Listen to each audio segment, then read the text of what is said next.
Улс төрчин манлайлагч төслийн оролцогчид Вашингтон хотноос суралцах үеэрээ Америк нэгдсэн улсын нийслэл дэх Монгол сургуультай танилцаж, багш удирдлагууд хүүхдүүдийн төлөөлөлтөд уулзаж ярилцлаа.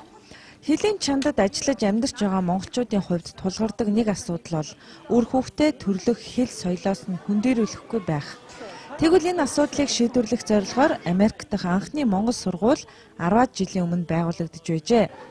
Америк нэгдсэн улсын нийслэл дэх монгол сургууль нь Виржиниа мужийн Арлингтон хотны албан ёсны бүртгэлтэй төрийн бус байгууллагын санаачлагаар байгуулагджээ.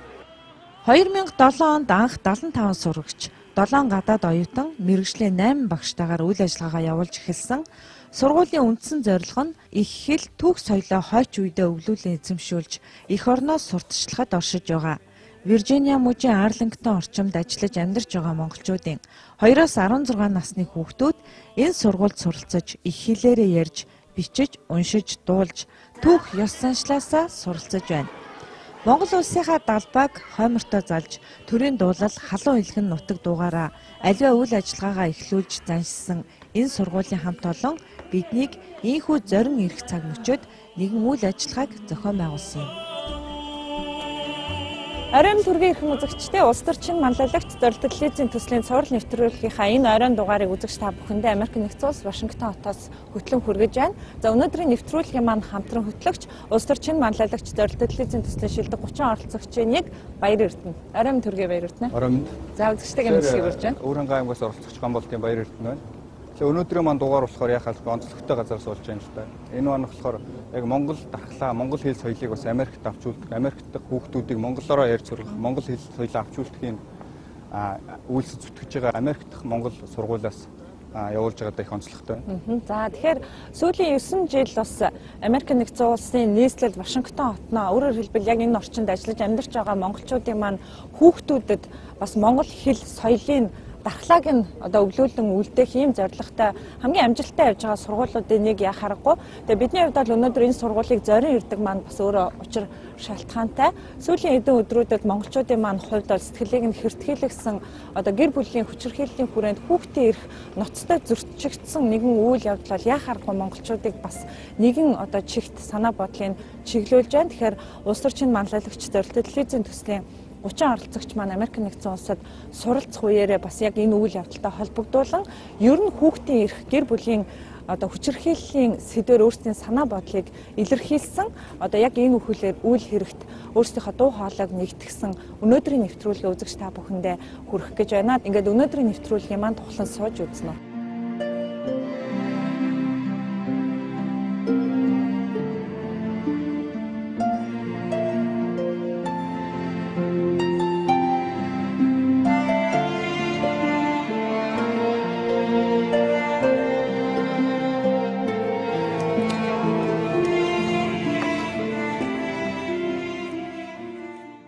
За яг одоо үзэгч та бүхнийг Америк нэгдсэн улсын нийслэл дэх Монгол сургуулийн за монголоор бол нийгмийн ажилтан. За энэ сургуулийн тогтолцоогоор бол спорт, соёл урлагийн хүүхдүүдийн хөгжлийн чиглэлээр ажилладаг багш Отгон Жаргалтай уулзж байна. Тэг өнөөдөр одоо манай улс төрчин манлайлагч төслийн 30 оролцогч маань Вашингтон дахь энэ Монгол сургууль дээр зочлох үеэр бас нэг үйл явдал тохиоллоо. Тэг монголчуудын хувьд бол сүүлийн хэд хоног бол яхаарахгүй сэтгэл эртхийлэгсэн энэ үйл явдал бол сэтгэл зүрхнээс гарахгүй юм хямарсан өдрүүдэн бидний хувьд бас хилийн чандад ингээд суралцаж байх хугацаанд одоо Монголда бас ийм үйл явдал болсон. Үнэхээр гүнээ харамсаж өнөөдрийн нэвтрүүлгээ бас ер нь гэр бүлийн хүчирхийлэл, хүүхдийн эрхийн сэдвээр бас залуучууд маань бэлтгэж Монгол руу хүргэж байгаа. Тэгээд өнөөдрийн яг энэ үйл явдал дээр нь нэг талаар таарсандаа талархалтай байна. Яхаарахгүй хилийн чандад ажиллаж амьдарч байгаа монголчууд маань бас Монголоо гэсэн зүрх сэтгэлээр энэ үйл хэрэгт нэгдэж энэ асуудалд анхаарлаа хандуулж байгаа үйл хэрэгтэй таарлаа л да. Тэгээд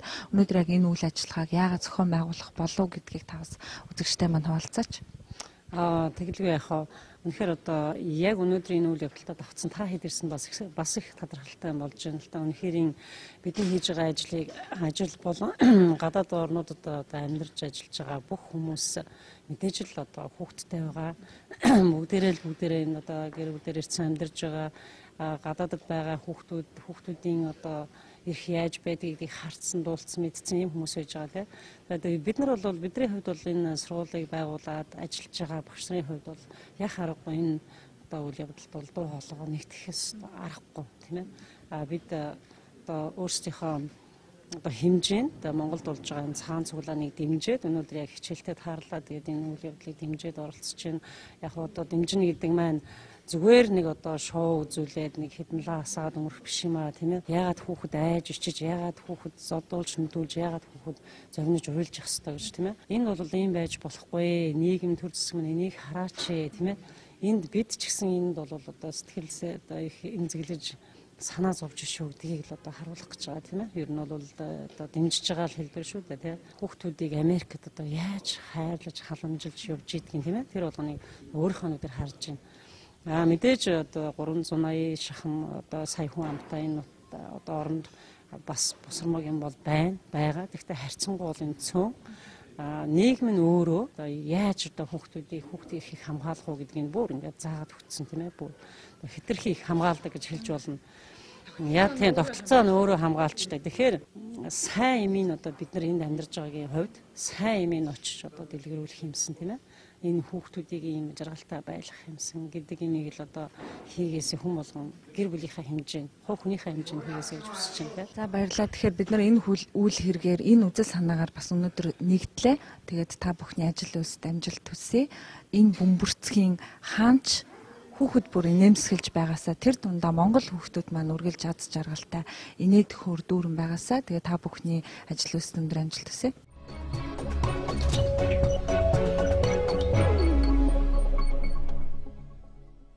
За тэгээ өнөөдрийн хилцүүлгээ эхлэе. Хилцүүлгийнхаа өмнө нэг богинохон бичлэгэнд анхаарлаа хандуулъя.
За тэгээ залуучуудынхаа энээр амгалан айлтгая. Тэгээ та бүхнийг өнөөдөр нэгэн сэдвээр бас ярилцаж санаа бодлыг чинь сонсъё гэж эндөрсөн. Тэгээ бидний хувьд бол сүүлийн хэдэн хоногт бол одоо нэгэн хамшигтай мэдээг сонсч сэтгэл зүрхэн шимширч Монголын нийгэмд нэгэнтээ байгаа энэ асуудал бол ил болж зөвхөн юм хэрэгээр одоо дамжин яхаарахгүй Монголын ард түмний санаа бодлыг нэг зүгт хандууллаа л да. Тэгээд яг одоо сая үзсэн энэхүү бичлэг бол одоо Монголын Улаанбаатарын цагаар дээрээс нь мөн Вашингтоны цагаар нэгэн зэрэг болсон энэ үйл явдалд бол бидний хувьд оролцсон. Тэгээд одоо хүүхдийн хүчирхийлэл, гэр бүлийн хүчирхийлэл гэсэн энэ сэдвээр бас та бүхний санаа бодлыг сонсъё. Одоо магадгүй бас энэ дээр гадаадын одоо хөгжилтэй орнуудад яг энэ хүүхдийн эрхийг хамгаалах чиглэлээр гэр бүлийн хүчирхийллийг одоо таслан зогсоох чиглэлээр одоо нэгэнтээ бий болсон энэ нийгмийн зохицуултууд, тогтолцоонууд ямар байдгийг сонсож мэдсэн зүйл байдаг бол өнөөдөр бас та бүхнийг нээлттэй ярилцаасаа гэж хүсэж өнөөдөр энэ хэлэлцүүлэгт хүрсэн юм аа. Одоо өнөөдөр нийгэмд гарч ирсэн зөвхөн ганцхан хүүхдийн талаар ингээд нийгэм хүлээж аваад бүгдээрээ шимширж штэ зүрхэн. Тэгэхээр чинь энэ хүүхдийн эрхийг өнөөдөр хэн хамгаалах ёстой юм бэ?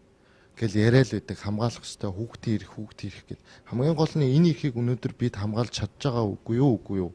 Монгол улс ер нь хэр аюулгүй орчинд энэ хүүхдэд хамгаалж чадах уу? Хүүхдийн яаралтай түргэн тусламжид ирдэг дуудлагын ихэвчлэн гэс нь аваад үзэхэд бол им болон химийн бодисонд хордох тохиолдол, угаартах, түлэгдэх гэд дандаа ингээд өөрөөс нь шалтгаалаагүй. Тэгээд тэр хүүхдийг хамгаалах ёстой одоо асран хамгаалагч эцэг эхчүүд нь бидний буруугаас болоод өнөөдөр энэ бяцхан үрс маань өөрсдөө насаараа тэр дахир дутуу болж байна. Зарим нь эндж байна. Энэ бол маш харамсалтай зүйл. Энд бол үнэхээр эмзэглэж байна. Хүүхдийн эрхийг хамгаалах тухай хууль 1996 онд гарсан. Бусад хуулиудыг дагалдаж 6 удаа л өөрчлөлт орсон. Ганц нэг үг өөрчлөх төдий. Хамгийн сүүлд 2013 онд нөгөө хамгаалалтанд авах тухай хуулийн нэг заалт нэмэгдэж орсон. Энээс хойш өрөөсөө өөрчлөлт орог. Эндийн үндсэн 4 заалт нь бол нэг хамгаалуулах гэсэн эрх байгаа. За 6 чиглэлийн үндсэн үүрэг байгаа. Эрх одоо баригчид маань өөртөө хэрэгтэй хуулийг хэдэн ч одоо сарын дотор, жилийн дотор хүчнээ өөрчилчихдэг. Тэгэхээр бид нэр энэ хүүхдийг хамгаалах гэр бүлийн хүчирхийллийн тухай хууль 2004 онд гарсан гэдэг. Энэ хуулиуд бид нэр яаралтай бөгөөд нин дээр одоо маш одоо эрс шинжилт, өөрчлөлт хийхгүй болвол энэ хууль гэдэг зүйл маань үнэхээр одоо хүчин сул байна гэж харж байна миний хувьд. Хэрвээ бид нэр шийдэл хайж байгаа бол тийм ээ. Хэрвээ бид нар одоо хүүхдүүдэд хамгаалъя гэж хайж байгаа бол мэдээж нь дэргэцүү орчин байх зайлшгүй шаардлагатай. Хууль сахиулах байгууллагын бас ажиллах шаардлагатай.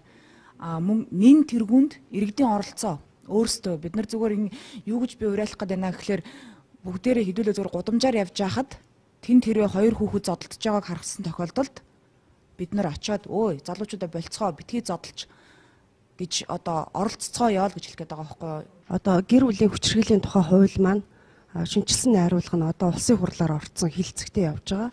Яг энэ цаг мөчтэй холбогдуулаад энэ гэр бүлийн хүчирхийллийн тухай хуулинд хүүхэд эмэгтэйчүүд гэр бүлийн хүчирхийлэлд өртөж байгаа хүмүүсийг хамгаалах асуудлыг илүү сайн тусгаж өгөх нь зүйтэй гэж бодож байгаа.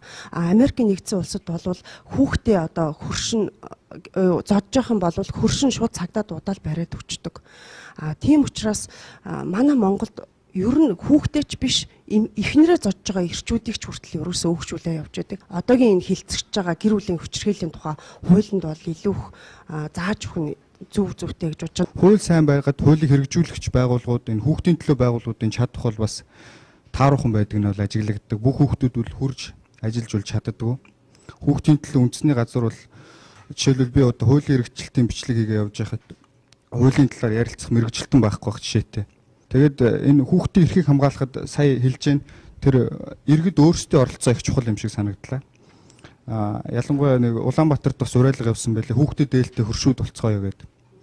Энэ бол маш их зөв зүйтэй. Тэгээд бид нар өөрсдийн нийгмээ ингэж л өөрсдөө л хамгаалахгүй бол одоогийн байдлаар бол хуулийн байгууллага гэдэг юм хүчний байгууллагын чадах бол үнэхээр дутмаг байгаа.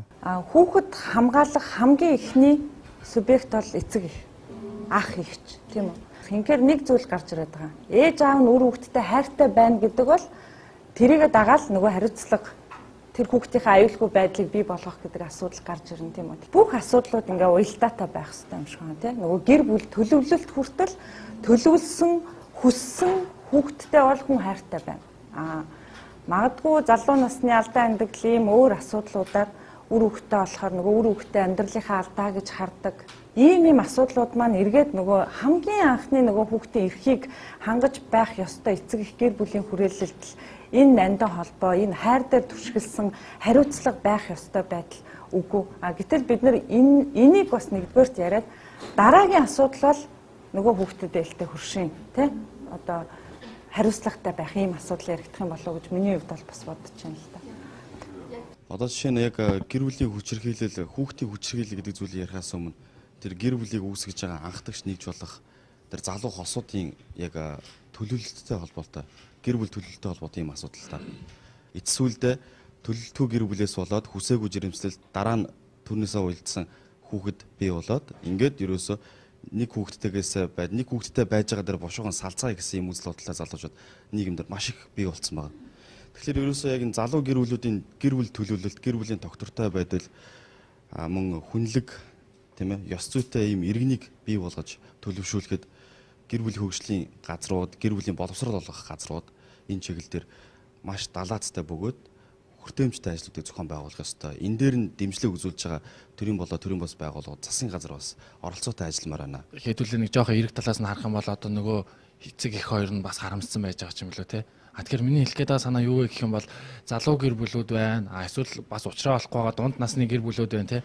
Хүүхдээ яаж хүмүүжүүлэх вэ? Тэр уйлаад байгаа үед нь яаж дугаалах юм жоохон хүүхдийг тийм ээ хилээд үг ойлгохгүй гэдэг ч юм уу. Гэх мэтлээ өөртөө бас нөгөө хүүхдээ хүмүүжүүлэх тал дээр эсвэл үгэндээ оруулах тал дээр тодорхой хэмжээний тийм арга барил байхгүй, мэдлэг чадвар байхгүй учраас миний хэлэх гээд байгаа санаа юу вэ гэх юм бол одоо телевизүүд, олон нийтийн мэдээллийн хэрэгслүүд маань энэ гэр бүлийн боловсрол те хүүхдээ яаж хүмүүжүүлэх юм, уралсан үед нь яах юм, өвдсөн үед нь яах ингээд боловсрол олгох тийм хөтөлбөрүүдийг ингээд маш их хэрэгжүүлэх хэрэгтэй юм болов уу гэж бодож байгаа. Аав ээж ямар үүрэгтэй вэ гэдэг л хамгийн чухал байгаа. Сургуульд нь явхад нь унаанд нь суулгаж өгдөг, гөлж аваач өгдөг. Гөлж аваач өгөхгүй бол сургуулиас нь уцтаа те асуудал үүсдэг. Ийм хариуцлагатай болгох. Жишээлбэл энд одоо годомжинд тий хяндаг систем. Дээрээс нь одоо годомжинд хүүхэд ерөөсөө ганцаараа явахгүй шүү дээ. Өндөр хөгжилтэй орнуудад бол энэ хариуцлага болоод их эцгийн үүрэг бол маш чухал шүү гэдгийг ойлгож чадчих. Бид нар бол Монголд бол бас арай өөр л дөө жоохон бие даагаад ирэхээр нь дангаар нь явуулцдаг тий. Гэвтэл тэр хүүхдийн эрхийн аюулгүй байдал гэдэг маш чухал юм шүү гэдгийг эндээс давхар бас анхаармаар санагдаж байна. Гэр бүл болох гээд батлуулах гээд энэ төр очиход тийм ээ сэтгэл зүйчдэр уулзуулдаг тийм тодорхой хэмжээний хичээлд суудаг эцэг их байх тийм гэр бүл болох яг бүр болсон уу мөн үү гэд. Тэгэхээр манай Монголд ч гэсэн яг иймэрхүү хичээлүүд өгч байвал бас их зүгээр юм гэж бодсон. Сэтэл те гэрлэх гээд яг очиж байгаа хүмүүс тэр хичээлийг заавал авч ээж тэр гэрэлтэд батлуулдаг тийм ээ. Яг тухайн сэтгүүл зүйч өөрөө тэр яг эцэг болоход бэлтгэгдсэн байна уу гэдгийг бас ярилцаад бол дорн мэдэж болно шүү дээ. Тэгээ болоогүй байвал ийм тэг ингэсэн зөвлөгөө өгдөг те системтэй ийм хичээлүүд бас орохоор ингээд үн төлбөргүй заадаг ч юм уу те гэрэлт баталдаг газрууд нэг тиймэрхүү тийм тусгай алавтай болвол айгүй зүгээр санагдаж байгаа. Эцэг их болно гэдэг маань ямар үүрэг хариуцлагатай юм бэ гэдгийг хүн өөрөө сайн ухаарч ойлгох хэрэгтэй юм байна.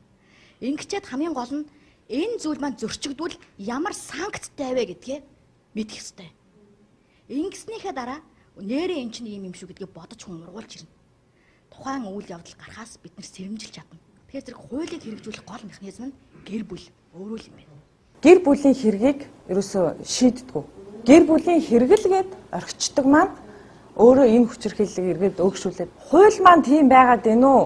Цагдаагийн байгууллагын одоо жишээлбэл энийг хэрэг гэж үзэхгүй байна уу? Яаж хаана юу асуудал нь яваад? Энэ дээр нөгөө нэг яг бас хүүхд хамгааллын ажилтнтай би бас ингэ ярилцчихсан. Гэтэл яадаг вэ гэхээр нөгөө одоо аав нь жишээлх юм бол те хүүхдэд задлаа гэхэд за хөршөөд юм уу эсвэл ээж нь ч юм уу тодорхой хэмжээний мэдээ цагтаа дуутах нь бол дууддаг. Гэхдээ очоод нөгөө хохирлгүй гэд үргэлжлэл бичих хэвээр.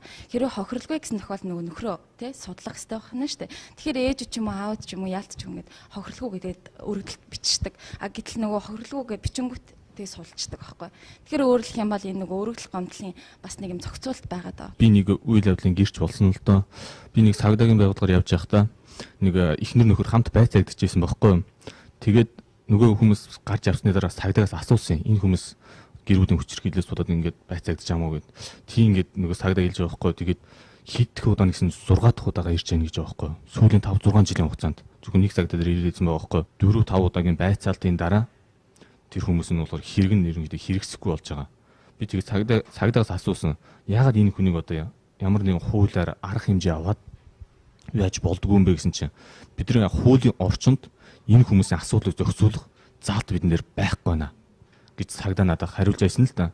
Тэгээ өнөөдөр энэ юугаараа би яг юу хийх гээд байна гэх юм бол өнөөдөр байгаа бидэрт байгаа хууль маань хитрхи ерөнхий байна. Энэ хууль тогтоомжийг бүр наривчлаад ялангуяа тэр хариуцлагын тогтолцоог бүр тодорхой болгож өгөхгүй бол энэ одоо гарч байгаа хэрэгүүдийг одоо шийдэхэд маш төвөгтэй байна.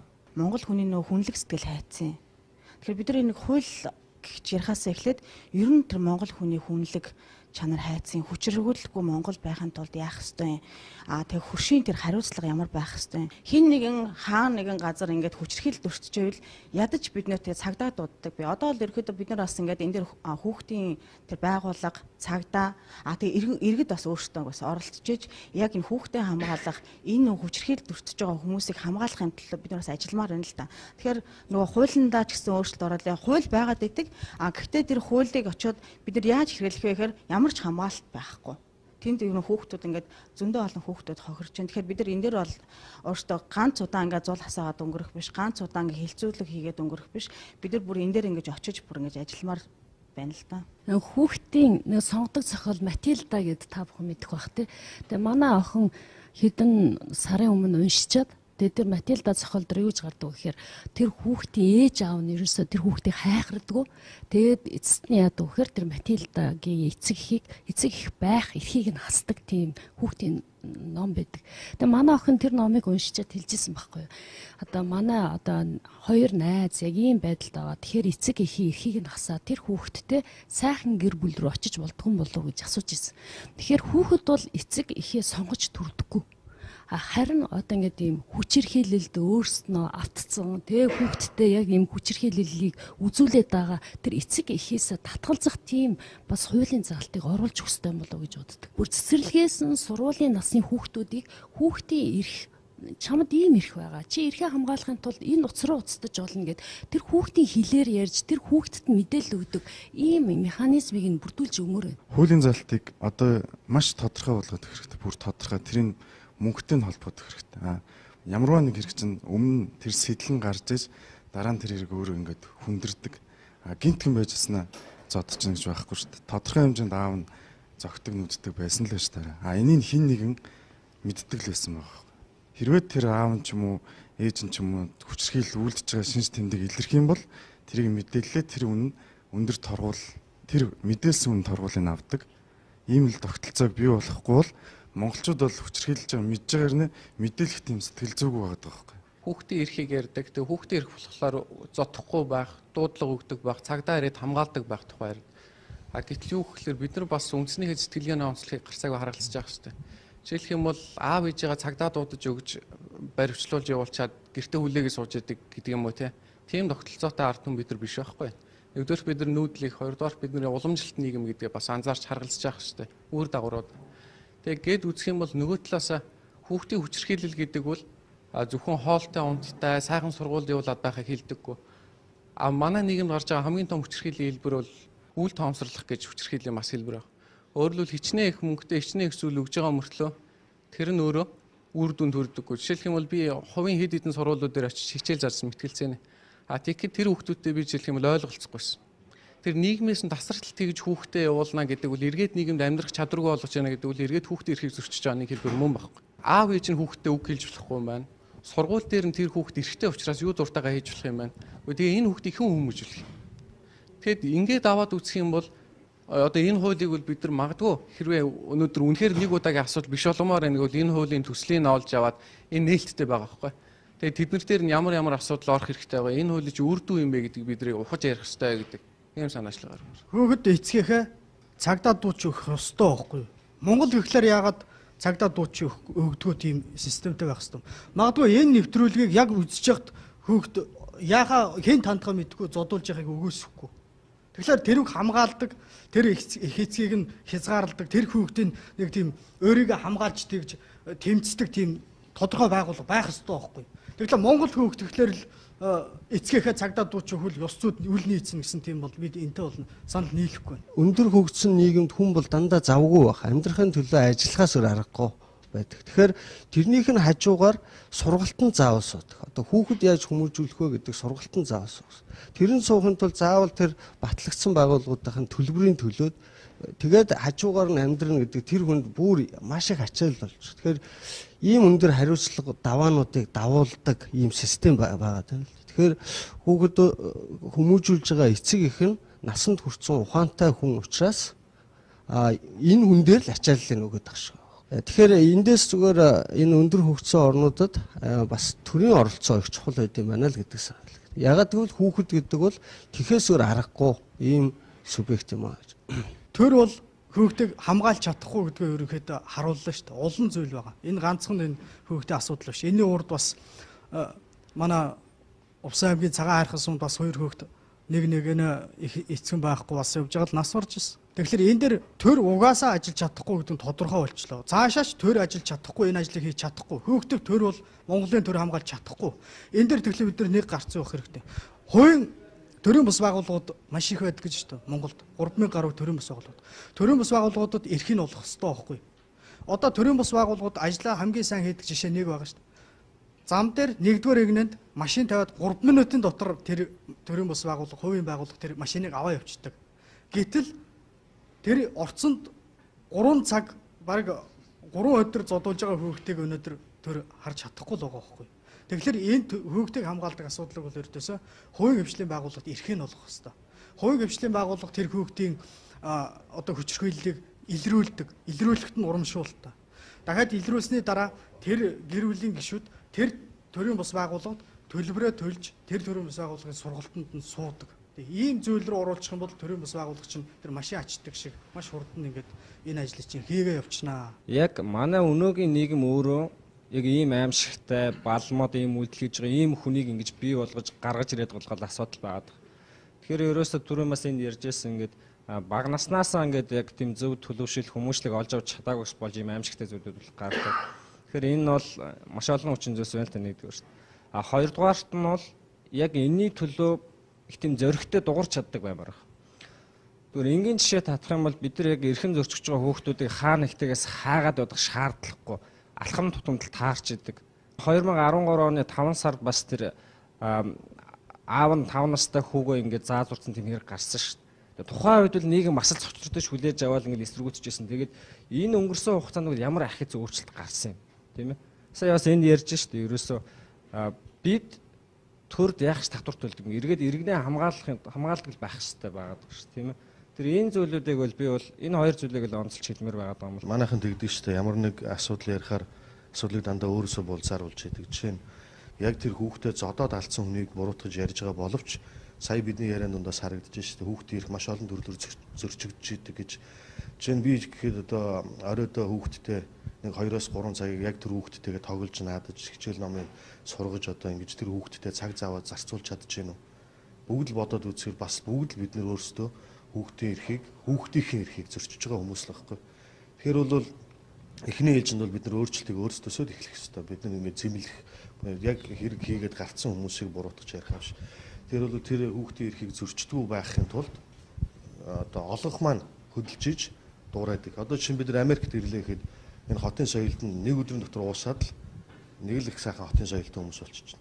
Монголдо очиход бид нар буцаал яг бах байдгаараа ямар байсан тэр байдалтай л орох байхгүй. Тэгэхээр олонх нь хүүхдийн эрхийг хүндэлдэг болсон ийм газар ирвэл бид нар бас тэр хүүхдтэй яаж харьцах ёстой яг тэргээр нь харьцаад байгаа. Тэгэхээр бид нар өөрсдөө тэр олонх болохын тулд монголчуудыг олонх болгохын тулд өөрсдөө дор бүрнээ ядаж өөрчлөгдөх ёстой юм болоо. Тэгэхээр хүүхдийн эрхийг хүндэлдэг, хүүхдэд хайрладаг тийм эцэгчүүд болёо л гэж бүгдэнд нь уриалмаар. За баярлалаа. Өнөөдрийн хилцүүлэгт маань миний хувьд бол их тал талын одоо үнэтэй санаанууд гарлаа. Тэгээ үзэгчд маань бас өөрсдийн бодол санаандаа тунгаан ойлгосон баг. Тэгээ миний хувьд зүгээр онцолж хэлмээр байгаа зүйл маань сэтгэлгээг л өөрчлөө тийм үү. Хүн нийгэмдэр байгаа бүх юм бүлгүүдтэй энэ тухай мэдээллийг сонсч идэг, мэдлэгийг олж авч идэг бол хандлага сэтгэлгээ нь өөрчлөгдөх юм гэж миний хувьд бол ойлгож байна. Тэгээ та бүхнийг өнөөдөр бас цаг зав гарган яг энэ сэдвээр бас ярилцаж өөрсдийн санаа бодлоо илэрхийлсэнд баярлалаа.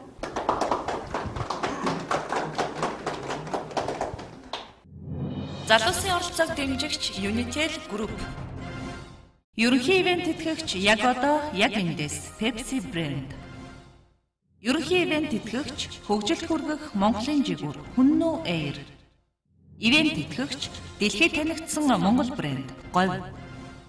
Unilive үзүүлж байна. Америкийн рок хөгжмийн домогт хамтлаг Eagles-ийн Hotel California, Tequila Sunrise, Espirito зэрэг сэтгэл хоногсон шилдэг дуунуудыг дахин сонсох алтан боломж ирлээ. Тоглолтод Шар Ариг, Peace Avenue хамтлаг, дуучин Мэдгма, дуучин Оюу, Fire хамтлагийн гитарчин Бибгэ, соло гитарчин Атганар оролцсон. Dasprig Hi-Fi, Orange Records-ийн бүх салбаруудаар худалдааж байна.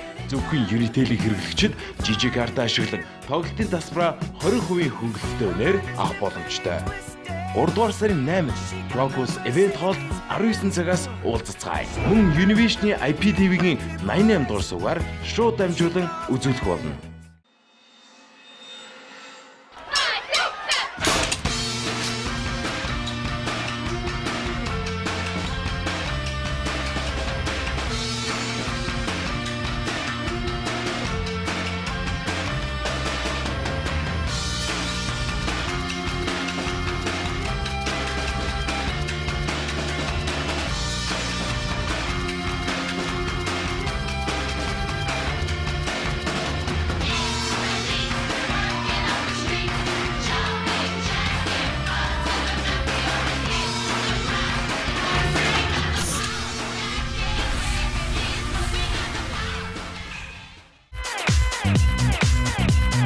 Мөнгөд өшөх байгалийн мөнгө. Намруулийн шин загварууд худалдаанд гарлаа.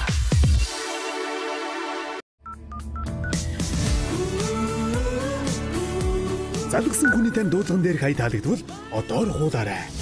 Uni Music.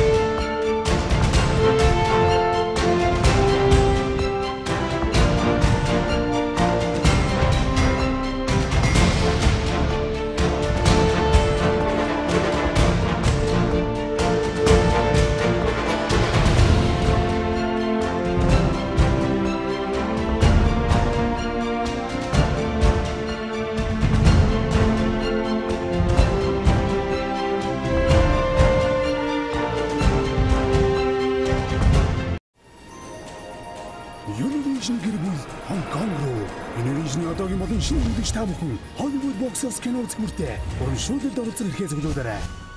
3 дугаар сарын 15-ны шууд нэвтрүүлгээр гурван үйлчлэгээний классик, премиум плюс багцуудын 1 жил ашиглах эрхийн эзэд гэр бүлээр авахад бодсны эзэд болох нэг эрхийн эзэдийг тодруулж хамгийн азтай Univision хэрэглэж гэр бүлээрээ Хонконгийн Disneyland руу аялах хэрэгтэй болно. Хонконг хүрэх тасалбарыг Hollywood Box Office Univision.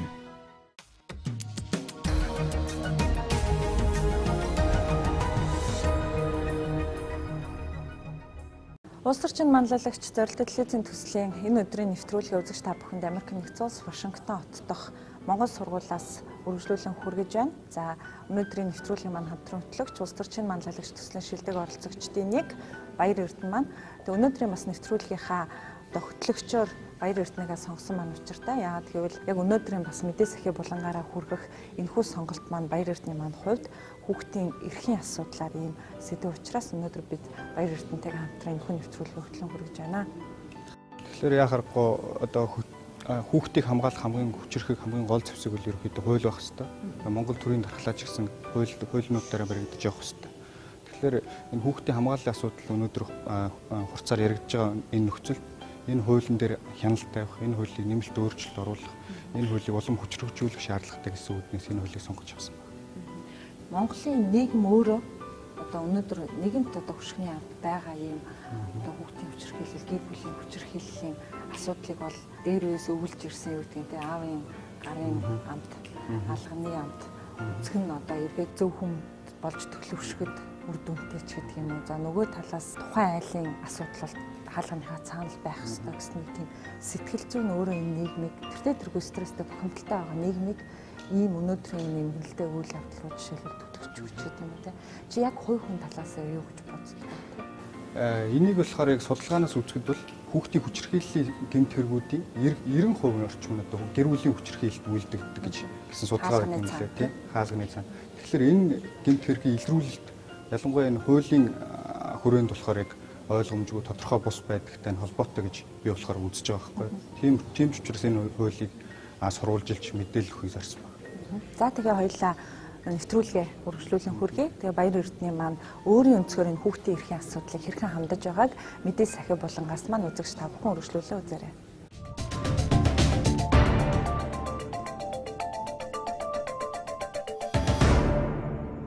Сайн байцгааны эрхэм мөндөд үзэгчтэй. Өвөр хангаан аймгаас оролцогч Ганболтын Баяр Эрдэнэ байна. Монголын үрс маш олон болог гэдэг сайхан ерөөл байдаг. Тэр ч утгаараа өнгөрсөн морин жилд бид 3 сая дахь бяцхан иргэний үлгийдэн авсан билээ. Харин Монгол улс хүүхдтэй хэр ээлтэй орн бэ гэдэг асуулт өөрийн ирэхгүй төрж байна. Тэр ч утгаараа миний бие өнөөдөр мэдээ засахын болонд хүүхдийн эрхийг хамгаалах тухай хууль. Тэр дундаа тус хуулийн 2 дугаар бүлгийн 7 дугаар зүйлийг авч үзэхээр шийдлээ. Хүүхдийн эрхийг хамгаалах тухай. 7-гийн 1. Хүүхдийг гэр бүл эцэг эхээс нь хууль бусаар салгаж үл болно. Хүүхдийн эрх ашигыг хамгаалах зорилгоор зөвхөн хуульд заасан үндэслэл журмын дагуу шүүхийн шийдвэрээр эцэг эхээс нь тусгаарлаж болно. Энэ нөхцөлд хүүхэд төрийн асрамжинд байна. 7-гийн 2. Эцэг эх, асран хамгаалагч, харгалзан дэмжигч эрхийг нь зөрчсөн тохиолдолд хүүхэдтэй хууль ёсны харилцаагаа зохих журмын дагуу зогсоох, таслах, тухайн нөхцөл байдалд арилсан тохиолдолд энэхүү харилцаагаа сэргээх хэрэгтэй. 7-гийн 3. Хүүхэд нэр төр, эрүүл мэнд, хувийн болон загт харилцааны нууц, орон байрны халдшгүй байдлаа хамгаалуулах хэрэгтэй. Тийм эрхийн тухай хууль маань 1996 онд батлагдсан.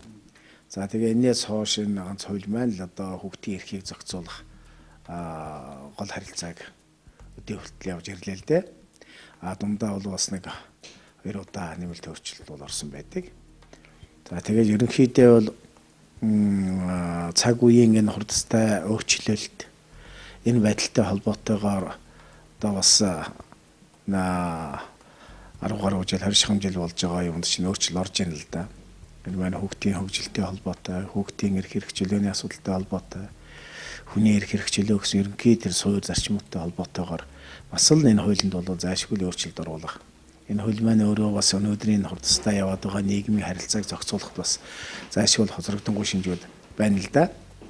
Тэгээ энэ утгаараа ерөнхийдөө энэ хуулийг шинжилэн найруулах энэ асуудал одоо 2 жил гаруй өмнөөс эхэлсэн. Тэгээ хүүхдийн эрхийн тухай хуулийг шинжилэн найруулах ажлын хэсэг байгуулагдаад хүн амын хөгжлийн хамгааллын яамн дээр. Тэгээд энэ ажлын хэсэг маань бас одоо ажлынхаа явцад ер нь энэ хууль маань дотор 2 хууль байх юм байна гэж ингэж үзсэн. Тэгээд нэг нь бол хүүхдийн эрхийн тухай хуулийн шинжилсэн найруулга гээд нөгөө хуулийг нь болохоор зэрэг хүүхд хамгааллын тухай хууль гэж. Тэгээ хүүхдийн эрхийн тухай хууль нь бол ерөнхийдөө материалын шинжтэй хууль. Өөрөөр хэлбэл яхан суур хууль байх юм. Хүүхдийн эрх хэрэгжлөөг хангасан ерөнхий суур хууль байх юм. Хүүхэд хамгааллын тухай хууль нь бол одоо хүүхдийн хамгааллыг одоо харилцааг зохицуулсан ийм процессын шинжтэй хууль байх юм аа гэж. Ер нь хүүхэд бол Монгол улсад хамгаалагдаж чадаж байна уу? Хүүхдийг янз бүрийн одоо эрсдэл хүчирхийлээс, энэ зөрчлүүдээс, энэ гэмт хэрэгүүдээс урьдчилан сэргийлж чадаж байна уу гэдэг асуудлууд олон нийтийг асуудаг л да. Тэгээ яг бодит байдал дээр өнөөдрийн судалгаануудыг аваад үзэхээр зэрэг энэ бол Монгол улсад тийм сайн биш гэж хэлж болно. Ерөнхийдөө хүүхдийн эрхийн асуудал, энийг хангасан хууль тогтоомж, бодлогын баримт бичгүүд янз бүрийн одоо арга хэмжээнүүд байж л байна л да.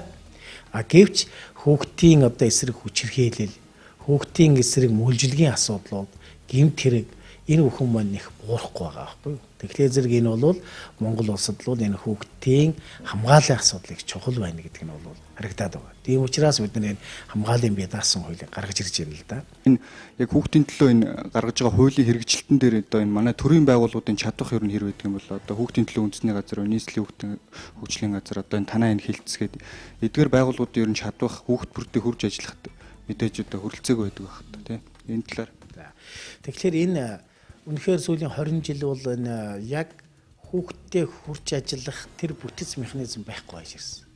Өөрөөр хэлбэл манай хүүхдийн төлөө үндэсний газар гэдэг агентлаг байна. Энэ агентлаг маань аймаг нийслэлд хүүхэд гэр бүлийн хөгжлийн хилтэс газар гэсэн нэг байгууллагатай. Тэгээд яг доошоогоо сум хорон дээр одоо бүтэц байхгүй байгаа байхгүй юу.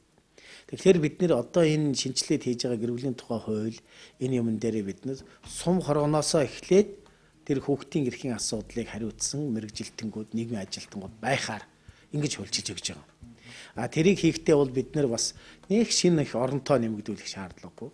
Одоо магадгүй манай халамжийн чиглэлээр нийгмийн халамжийн чиглэлээр үйл ажиллагаа явуулаад байгаа нийгмийн ажилтнуудын чиг үүргийг өөрчлөх маягаар хүүхдийн эрх хамгааллын асуудал руу өөрчлөх маягаар энийг шийдвэл бас улс орны эдийн засагт сөргөнлөө үзүүлэхгүй их шин олон оронтой нэмэхгүйгээр зохицуулчих ийм бас боломж байна гэдгийг бол бид энэ хуулийн үзэл баримтал юм бол тусгаж хийж өгсөн л дөө. Тэгэхээр зэрэг анхан шатны нэгждээр хүүхдийн эрхийн асуудал хариуцсан хүн байхгүйгээр 20 гаруй жил явж ирсэн гэж бодохоор л энэ асуудал тодорхой байгаа байхгүй юу. Яагаад гэвэл энд хийж байгаа одоо 10 20 сайхан зөвлөмж гарын авлага арга зүйн материал гараад доошо аймаг сум дээр очиод тэгээ сум руугаа яг хүнлүүгээ очих болохоор хөнгө болчиход байгаа. Тэгэнгүүт тэнд яаж яах вэ нэг сургуулийн нийгмийн ажилтныг гуйх юм уу? Тэнд нэг сумд байгаа нэг нийгмийн асуудал хариуцж байгаа нэг төвшмөл юм уу тийм хүнд энэ хүүхдийн асуудал гэж одоо нэг хүндэл нэгсэндээ дайвар маягтай, дайлт маягтай явж ирсэн байхгүй юу? Тэгээд яг энэ манай хүн амын хөгжлийн нийгмийн хамгааллын яам 12 оноос эхлээд бүх одоо дараалтаар явж ин л бүх дүүргүүдэд хүүхэд гэр бүлийн хөгжлийн төв байх болсон. Энэ маань нэг том амжилт. Нөгөө нэгжин одоо анхан шатруулд өгөж явна шүү дээ. Тэгээд бид нар одоо энэ хууль маань гэр бүлийн тухай хууль батлагдчихвал бид нар бүх сум хороондоо энэ хүүхдийн эрхийн ажилтнууд гараад ирэх юм боломж бүрдэж байгаа. Ингэснээрээ бол хүн хүчний нөөцний хувьд одоо нэмэгдэн хүндээ тэр хүүхдийн эрхийн талын хамгааллын талын үйлчилгээнүүд хурж очих юм боломж бүрдэн л гэж бид нар ингэж харж байгаа. Хүүхдийн эрхийг хамгаалах хуулийн талаар хэр мэдлэгтэй вэ? За таарах шүү. Та ер нь энэ гадуур гудамжинд хүүхдийн эрх зөрчигдөж байгаа эсвэл хүнд хөдөлмөр эрхэлж байгаа жишээлбэл гуйлга гуйж байгаа хүүхдүүдээр нь таарж ирсэн үү? Таарж ирсэн. Ер нь бол олон удаа тааржсан гэж ойлгож байна. Одоо бөөний захтай үйл зөндөө байдаг шүү дээ. Хүүхдийн эрхийг хамгаалах хуулийн талаар. За энэ хоёр зүрэл мэдлэгтэй л байгаа шүү дээ. Ер нь бол таныг ингээд гудамжаар явж явах чи хүүхдийн эрхэн зөрчигдөж байгаа одоо гуйлга гуйж байгаа ч юм уу эсвэл одоо хүнд хөдөлмөр эрхэлж байгаа хүүхдүүдтэй та ер нь хэр таардаг вэ? Ер нь байдаг л байсан сүүлийн өдөр гайгүй юм болж харагдаад байгаа шүү дээ. Гуйлга гуугаад ч юм уу явж байгаа хүүхдүүд бас үед ч амар зан ааш нэвдэрсэн тийм хүүхдүүд бол зөндөл одоо бүх зарж байгаа хүүхдүүд тэгэхэд бол амар тийм зан ааш аягүй нэвдэрчихсэн одоо бүх зархын хажуугаар хүний юмыг хулгайлдаг ч юм уу тийм хүүхдүүд бас зөндөл. Хүүхдийн нөлөө байгууллагууд нэлээд байдаг. Тэгээд яг хийж байгаа юм нь бол нэг харагддаггүй дээ. Хүүхдийн эрхийг хамгаалах тухай 7-гийн 1 хүүхдийг гэр бүл эцэг эхээс нь хууль бусаар салгаж үл болно. Хүүхдийн эрх ашигыг хамгаалах зорилгоор зөвхөн хуульд заасан үндэслэл журмын дагуу шүүхийн шийдвэрээр эцэг эхээс нь тусгаарлаж болно. Энэ нөхцөлд хүүхэд төрийн асрамжинд байна. 7-гийн 2 эцэг эх асран хамгаалагч харгалзан дэмжигч эрхийг нь зөрчсөн тохиолдолд хүүхэдтэй хууль ёсны харилцаагаа зохих журмын дагуу зогсоох, таслах, тухайн нөхцөл байдалд арилсан тохиолдолд энэхүү харилцаагаа сэргээх хэрэгтэй. 7-гийн 3 хүүхэд нэр төр, эрүүл мэнд, хувийн болон загт харилцааны нууц, орон байрны халдшгүй байдлаа хамгаалуулах хэрэгтэй. Монгол улс 1991 онд олон улсын хүүхдийн эрхийг хамгаалах конвенцэд нэгдсэн байдаг. Тэр ч утгаараа олон улсын өмнө хүүхдэд хамгаалах, хүүхдийн эрхийг хүндэтгэх хариуцлага хүлээсэн байдаг. Үүний дараагаар 1996 онд хүүхдийн эрхийг хамгаалах тусгаалсан хуультай болсон байдаг. Тус хуулийг 1996 оны 6 дугаар сарын 1-ээс эхлэн дагаж мөрдсөн боловч тус хуулийн хэрэгж төдийлөн хангалттай биш байгаа нь ажиглагдж байна. Иргэдээс асуулсан асуултанд иргэд төдийлөн тус хуулийг мэдэхгүй, мэдээлгүй байгаа нь ажиглагдж байна. Энэ ч утгаараа тус хуульд нэмэлт өөрчлөлт оруулах, тус хуулийг сурталчлах шаардлага үүсэж байгаа нь харагдаж байна. Судалгаанаас үзэхэд хүүхдийн эрх зөрчигдөж, хүүхдийг хүчирхийлэлд өртсөн, хүүхд дэвчлэгүй хөдөлмөр эрхэлсэн, хүүхдийн эсрэг гэмт хэргийн гаралд сүүлийн онууд нэмэгдэх хандлагатай байгаа нь ажиглагдж байна. Энэ ч утгаараа тус хуулийн хариуцлагын механизмуудыг тодруулах, хариуцлагын санкцуудыг нарийн зүйл заатлаар оруулах шаардлагатай гэж дүгнэж байна.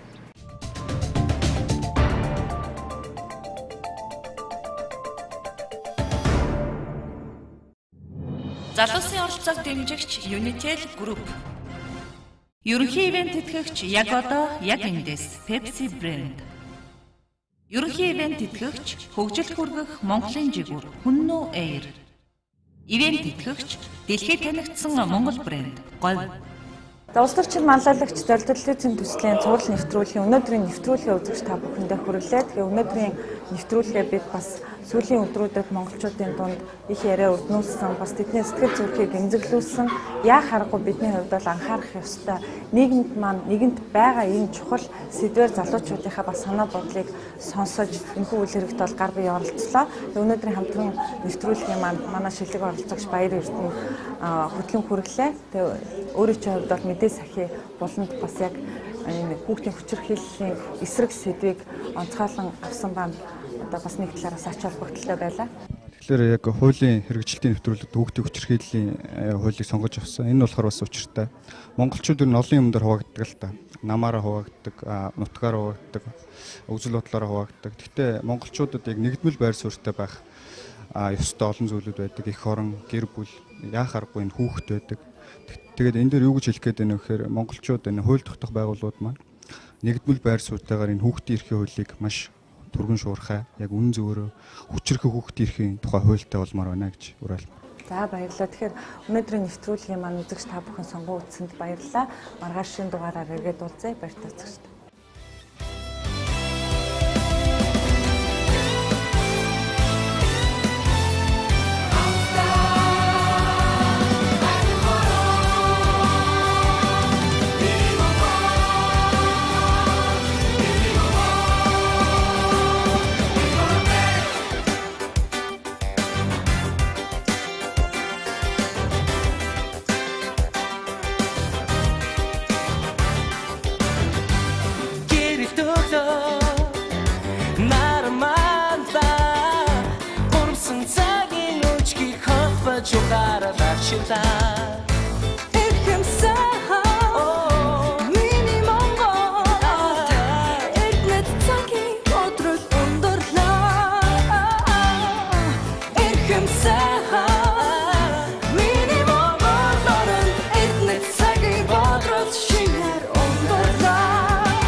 Шугаш харамзаагүй ачиг нь хариулахын тулд дэвтэр дэмэн харамзаагүй